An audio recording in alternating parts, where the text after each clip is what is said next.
사실 되게 오해하는 게 보면 볼수록 적자다. 절대 그렇지 않아요. 보면 볼수록 적자 아니고 열심히 일하면 당연히 흑자 나고요. 일하진 하지만 맨나다 재난 터지는 거 아니고 맨나다 막 그렇게 죽을 똥살똥 하는 거는 아니고요. 그 다음에 우리도 쉴 수 있는 시간이 있고 그 다음에 본인이 하고 싶은 그런 자아 실현의 기회가 충분히 있습니다.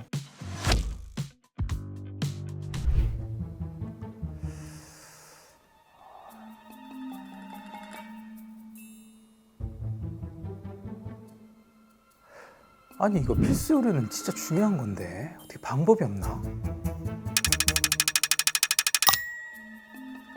그래, 이런 건 조항주 센터장님이 잘할 거야. 가보자. 네, 선생님 안녕하세요. 네, 안녕하세요. 선생님 얼마 전에 이국종 교수님이 이제 한 강연에서 뭐 나처럼 되지 마라. 너네들 탈조선해라. 뭐 이런 얘기를 해가지고 한때 화제가 좀 됐었거든요. 근데 이 같은 분야에서 좀 일하시는 입장에서 좀 어떻게 생각하세요? 저희 어머니도 전화하셨더라고요.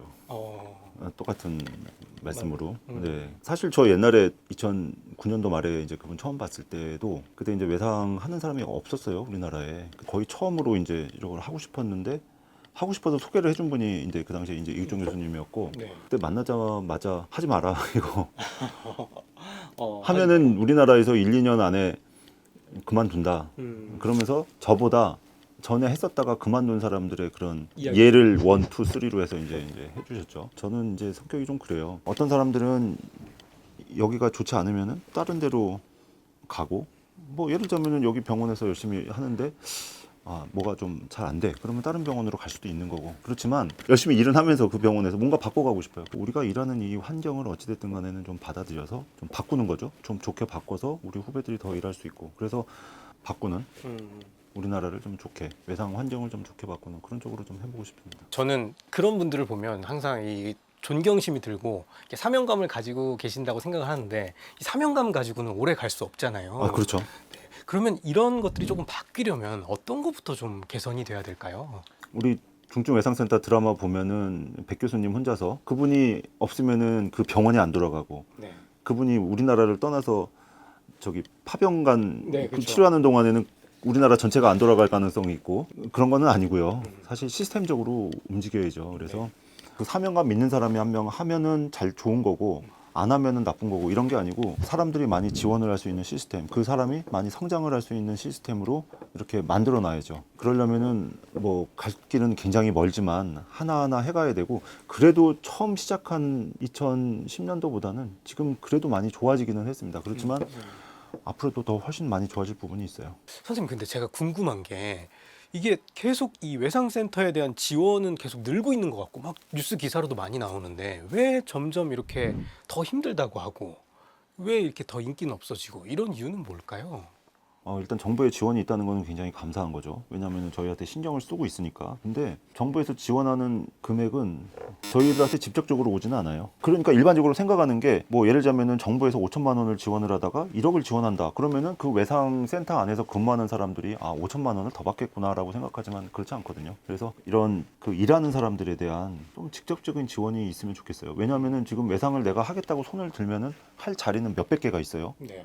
한 200에서 300개는 자리가 있으니까 바로 되는데 근무를 할 사람이 없는 거잖아요. 네. 지금은 그 하는 사람들한테 조금 더 정책상으로 조금 어드밴티지를 주는 게 좋을 것 같고 정부에서도 사실 기왕이면은 우리가 지원을 뭐 5천만 원에서 7천만 원에서 1억으로 올렸다. 그러면 하는 사람들이 조금 더 좀 많이 오기를 바라면서 이렇게 지원을 하는 거잖아요. 하는 사람들이 힘든 만큼 좀 갈 수 있게 조금 늘렸으면 좋겠습니다. 그리고 이제 또 정부에서 또 투자를 할 때 너무 이 균형을 딱 맞추려고 하다 보니까 전라도에 하나, 충청도에 하나, 경상도에 하나 그렇지만 그 우리나라 인구의 50%는 수도권에 몰려 있고 네.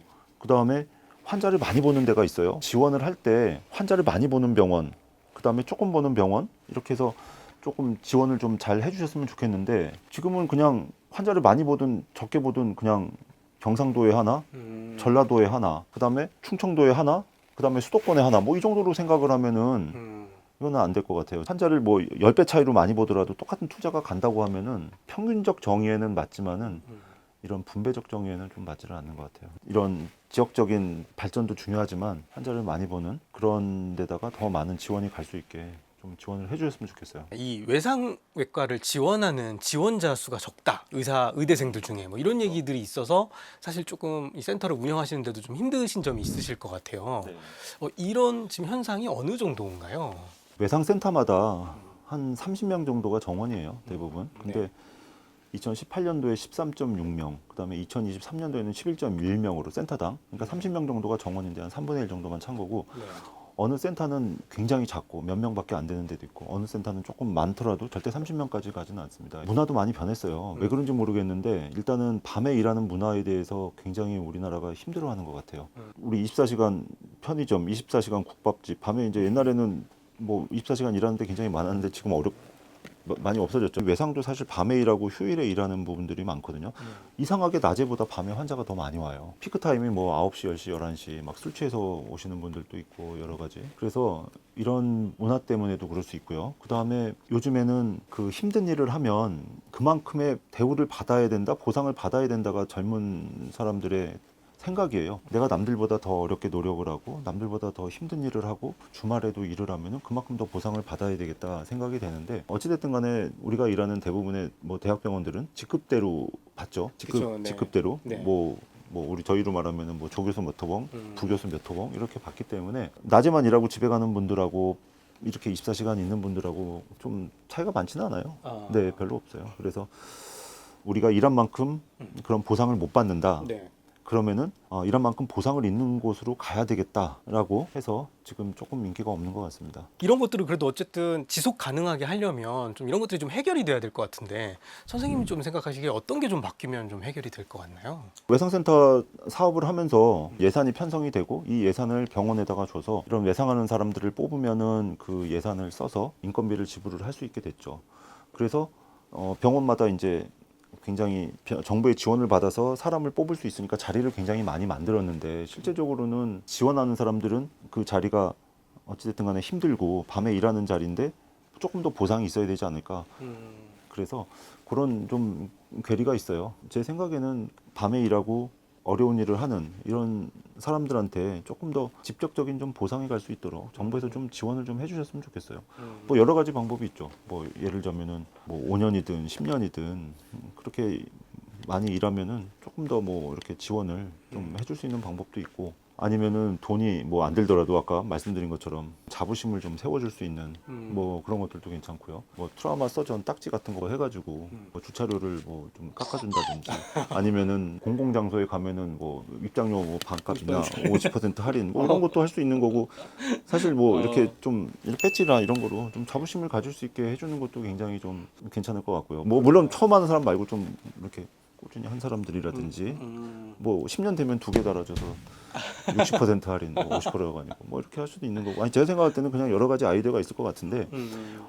어쨌든 그 외상외과 어떤 서전이라는 의사라는 게 자부심을 느낄 수 있도록 그 자부심을 매력적인 느낄 수 자리가 될 수 할 있도록. 수 있도록. 네. 그다음에 또 하나는 또 제가 오래 살아남아야 될 것 같아요. 왜냐하면은 저도 이제 올해 지금 한 15년, 6년 정도를 했는데 네. 그 트라우마 서전을 처음부터 쭉 하면서 오래 간 사람들이 많지 않을 거 아니에요. 많이 해요. 그죠? 그쵸. 그러면은 만약에 중간에 이렇게 앞에서 하던 사람이 너무 열심히 해서 어깨가 부상이 왔다.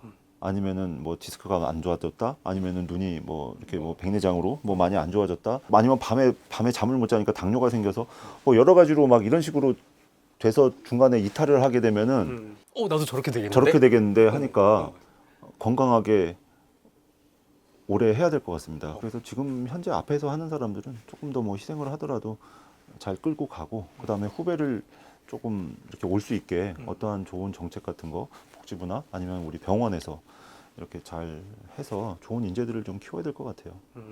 그렇군요. 이게 미국도 큰 문제더라고요. 아까 보니까 외국도 이렇게 힘든 일을 잘 안 하려고 해요. 아, 똑같군요. 우리나라만의 문제는 아니군요. 우리나라가 조금 더 심해요. 심하긴 근데 심한데, 하지만, 네. 근데 전 세계적인 문제는 맞아요. 조금 더 편한 일 하고 싶고, 네. 같은 그 이런 수입이 같다고 하면은 조금 더 효율적인 일로 가는 게 전 세계적인 좀 트렌드인데, 그거보다 지금은 조금 가치를 어디에 두느냐가 중요한데, 조금 더 가치 있는 일을 하고 그거에 대신에 조금 뭐 좀 떨어지더라도 나머지를 통해서 그 사람의 그런 자부심이라든지 채워줄 수 없는 부분, 사람이 뭐 돈으로만 움직이는 건 아니니까, 그래서 그런 것들 채워주면 더 좋지 않을까 생각합니다. 전공을 골라야 되는 분들께 나는 이러니까 참 좋더라. 이렇게 한번 이렇게 얘기해 주실 수 있는 게 있나요? 좀 이렇게 후배들한테 편하게. 갑자기 자세를 고쳐주시네요. 네. 사실 되게 오해하는 게 보면 볼수록 적자다. 절대 그렇지 않아요. 보면 볼수록 적자 아니고 열심히 일하면 당연히 흑자 나고요. 그 다음에 우리도 쉴 수 있는 시간이 있고 그 다음에 본인이 하고 싶은 그런 자아 실현의 기회가 충분히 있습니다. 근데 남들보다 조금 더 열심히 일하고 일하진 하지만 맨날 다 재난 터지는 거 아니고 맨날 다 막 그렇게 죽을 똥살똥 하는 거는 아니고요. 특히 이제 후배들이 많이 와서 자리를 차면은 더 같이 이렇게 쉐어하면서 선배들도 좋고 후배들도 조금 더 많은 시간을 가지고 할 수 있고 지금 다른 분야에 비해서 조금 일하는 시간은 많을 수는 있지만 이런 보상이라든지 이런 거는 다른 분야에 절대 뒤지지는 않으니까 그 다음에 앞으로 더 발전할 가능성이 많습니다. 그래서 선택을 하면은 저희들도 더 노력을 해서 다른 분야보다 더 자부심도 가질 수 있고 또 자아 실현도 할 수 있는 그렇게 더 만들어 가도록 하겠습니다. 이비인후과 선생님 같은 경우에 어지러움증만 계속 보는데 우리는 배도 봤다가 가슴도 봤다가 팔다리에 뭐가 있는 것도 봤다가 혈관도 봤다가 굉장히 환자가 왔을 때 많은 부분을 알고 있는 지식을 한 상태에서 환자의 처치를 들어가는 그러니까 하나의 분야가 아니고 환자를 토탈적으로 볼 수 있는 그런 매력이 있거든요. 물론 공부는 해야죠. 그 대신에 재밌어요. 그 다음에 환자가 다쳐서 왔을 때 내가 할 수 있는 부분이 이만큼이고 다른 사람의 도움을 받는 부분이 이만큼이라고 하면 내가 할 수 있는 부분을 더 많이 늘리면 늘릴수록 환자는 직접적인 그런 이득을 보게 되는 것을 앞에서 볼 수 있고 내가 1시간에 하는 수술을 30분에 줄이고 20분에 줄이면은 그만큼 생존율도 올라가고 환자의 또 예후도 좋아지고 그러면은 내가 할 수 있는 걸 많이 늘리고 그 다음에 내가 하는 거를 또 더 잘해서 이거를 하게 된다면은 그게 그 환자의 그거하고 직접적으로 연관이 되니까 그것만큼 되게 재밌는 게 없는 것 같아요. 고칠 수 있잖아요. 외상센터라는 게 노출되기가 되게 어려워요. 전국에 많지 않고 외상 환자를 전문적으로 보는 데가 많지 않으니까 특히 이제 의과대학이 많은데 의과대학 중에서 외상센터를 갖고 있는 데는 많지 않거든요. 그러다 보면 이 의대생들을 필수적으로 뭐 외상센터를 좀 경험을 하게 한다든지 왜냐면 자꾸 오해가 있잖아요. 저기는 잠도 못 잔다. 드라마에서 맨날 보면 그러니까 짜장면만 먹고 맞아요. 막 뛰어가고 먹다 뛰어가고 네. 아니 물론 그런 적이 있죠. 짜장면 먹다 뛰어가지만 맨날 다 뛰어가지는 않아요. 그러니까 이게 그런 것들을 와서 실제적으로는 안 그렇네. 저 사람들도 웃고 사네. 사실 세상 사는 건 다 사람 비슷합니다. 조직이라는 게 바쁠 때는 밤샐 수도 있지만 편안할 때는 자기가 하고 싶은 것도 하고 이렇게 할 수 있는 똑같이 사람 사는 공간이기 때문에 그렇게 느낄 수 있게 좀 더 많은 의대생들을 올 수 있게 하고 싶고 그다음에 저희들 또 의대생 개발 프로그램 그다음에 전공의 개발 프로그램들을 의대생은 작년까지 하다가 올해는 아마 스탑했을 거예요. 의대생 일단은 선입관을 가지고 안 하는 거니까 그래서 할 수 있게 그런 프로그램들을 많이 만들고 하고 싶어요. 약간 말 맞다나 선생님이 만약에 자녀한테도 이 외상외과 그 어떤 의사라는 직업을 좀 이렇게 물려주고 싶은 그런 게 있으신가요? 그럼요. 지금 열심히 세뇌 교육하고 있습니다. 그래요? 네네. 근데 물론 트라우마 서전까지 발음하는 것도 있었을 것 같기도 한데 커서 못 될 거라고? 트라우마 서전 될 겁니다. 근데 다른 걸 떠나가지고 그만큼 가치 있고 재미있고 그다음에 계속 자기가 새로운 거를 발전하는 게 재밌는 것 같아요. 그러니까 내가 다 이 한 분야를 열심히 파는 것도 중요하지만 내가 할 수 있는 게 늘어나면 늘어날수록 환자가 도움을 받다 보니까 자기가 할 수 있는 것을 계속 하나하나 장착하고 그다음에 또 모르는 분야 있으면 또 공부해서 더 많이 배우고 되게 재밌는 것 같거든요. 그래서 그만큼의 가치가 있다. 대신에 나중에 이제 퀄리티 오브 라이프는 좀 유지할 수 있게 우리가 잘 아빠가 잘 해서 그런 것들 잘 유지해놓고 물려주면 좋죠. 그래서 이제 나중에 뭐 한번 또 딸하고 저기 이렇게 아시잖아요. 이렇게 아버지와 딸 뭐 이렇게 해서 같이 나가가지고 또 뭐 이렇게 뭐 방송하는 거요? 방송에 욕심이 좀 있으신데 하면 좋잖아요. 그래요? 선생님 제가 오늘 중증 외상센터에 대해서 많은 질문을 드렸는데요. 마지막으로 한 줄 처방전 부탁드리겠습니다. 그 백강혁 교수님처럼 혼자서 굉장히 많은 것을 다 할 수 있는 분들도 있지만은 그분도 언젠가 나이가 들고 좀 체력이 떨어지고 그러면 분명히 힘들 거예요. 분명히 자기 시스템적으로 움직여야 되니까 자기 후배를 더 많이 모집을 할 거고 우리나라에 굉장히 필수적인 분야이니만큼 저희들도 우리 자체의 능력을 강화시키는 것도 하나 그 다음에 후배를 많이 또 모집하는 것도 또 하나 그런 후배가 많이 모집될 수 있도록 우리 외상을 하는 사람들이 더 자부심을 가지고 일할 수 있는 그런 환경을 더 만들었으면 좋겠고요. 그런 것들을 만들기 위해서 더 열심히 노력하도록 하겠습니다. 선생님 같이 또 이렇게 든든한 분이 있다 보니까 앞으로 이제 우리나라의 어떤 중증 외상 분야도 더 좋아질 날만 남았다는 생각이 듭니다. 네, 선생님 오늘 말씀 감사합니다. 고맙습니다. 네, 감사합니다. 네.